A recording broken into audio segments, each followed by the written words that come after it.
Typical sexual harassment claims. So the typical types of harassment claims also define the most common types of scenarios involving sexual harassment. They are quid pro quo and hostile work environment. What is quid pro quo? AKA a favor for a favor.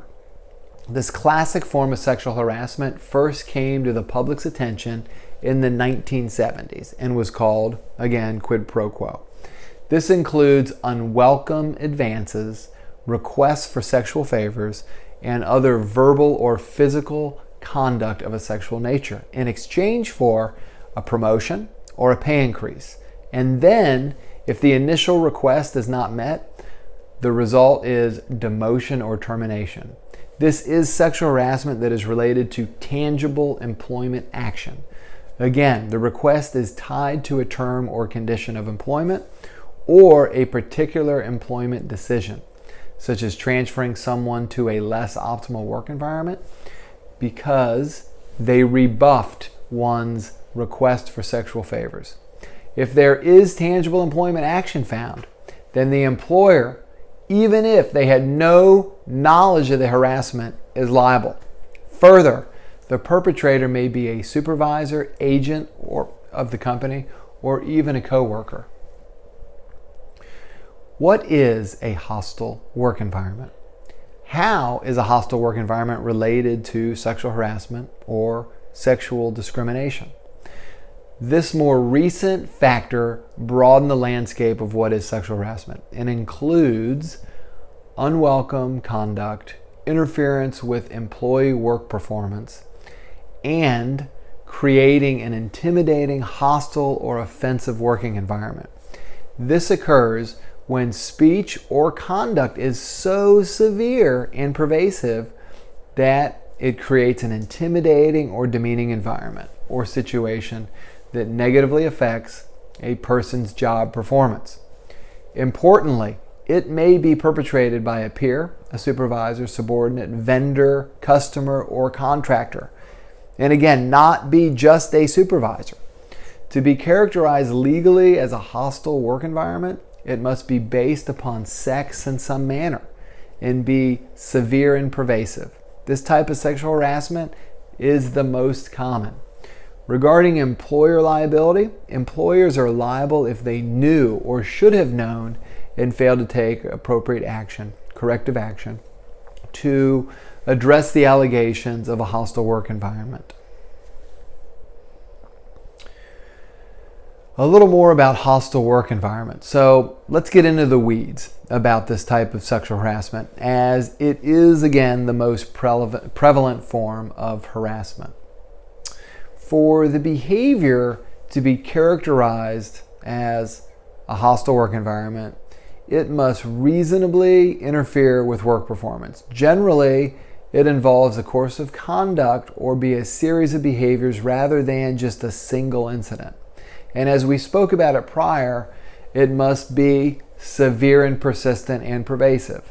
So further, the receiver must perceive that there is discrimination, and this presents a problem because the receiver may send mixed signals about whether the conduct is offensive to them or not. So it may be difficult to recognize that the offender is being offensive or that the receiver is offended, especially if the receiver is impacted but is trying not to create waves by appearing pleasing and friendly despite the offender's offensive and disturbing behavior, and it being upsetting or threatening them, the receiver.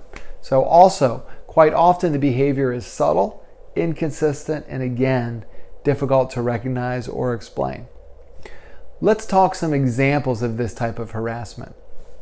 First, just being teased or excluded by coworkers, although rude and unprofessional, is not necessarily creating a hostile work environment in a sexual nature. However, examples would be telling dirty or offensive jokes about a protected category of people related to sex or gender, discussing sex acts, making unwanted comments about another's physical attributes, making slurs or using insensitive terms, making sexually suggestive gestures, unwanted touching, humiliating others, or even sabotaging someone's career or performance with this conduct.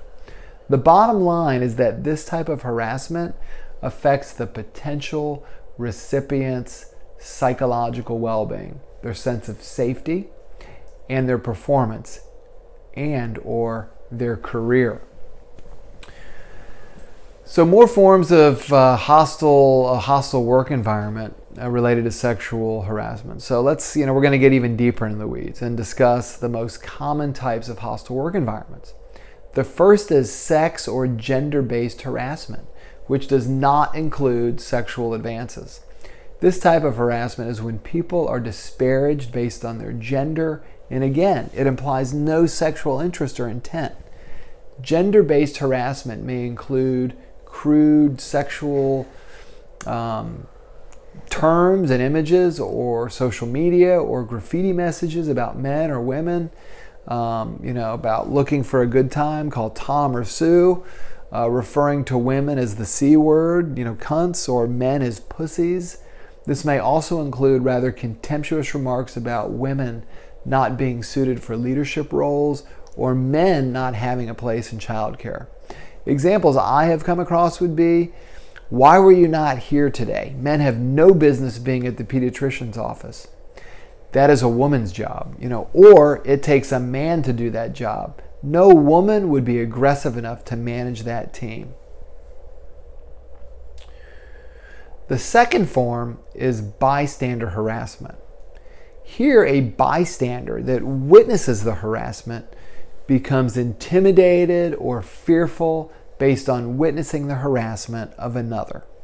It's important to realize that sexual harassment may have direct ripple effects, not just for the intended victim. It is often the case that an unintended victim will report discomfort or sexual harassment. A third is unwanted sexual advances, meaning that there are continued expressions of sexual interest after being informed or otherwise made aware that the interest is unwelcomed. This is not the same as a person being coy and hard to get, although to some it may seem so.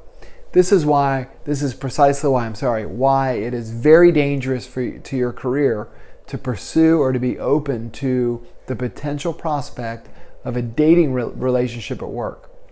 The fourth form is a request for favors. This is offering favors or employment benefits such as promotions, favorable performance evaluations, favorable assigned duties and recommendations, even reclassifications, etc., in exchange for sexual favors. These requests may range from subtle to direct. Now, the fifth form is reprisals. Here, reprisals, threats of reprisals, or implied threats of reprisals following a negative response or rejection of sexual advances is made. These threats may be subtle or direct as well. For instance, someone may either threaten to withhold or actually withhold support for an appointment, a promotion, or a change of an assignment, or suggest that a poor performance appraisal will be given if a favor or a relationship or date is rejected.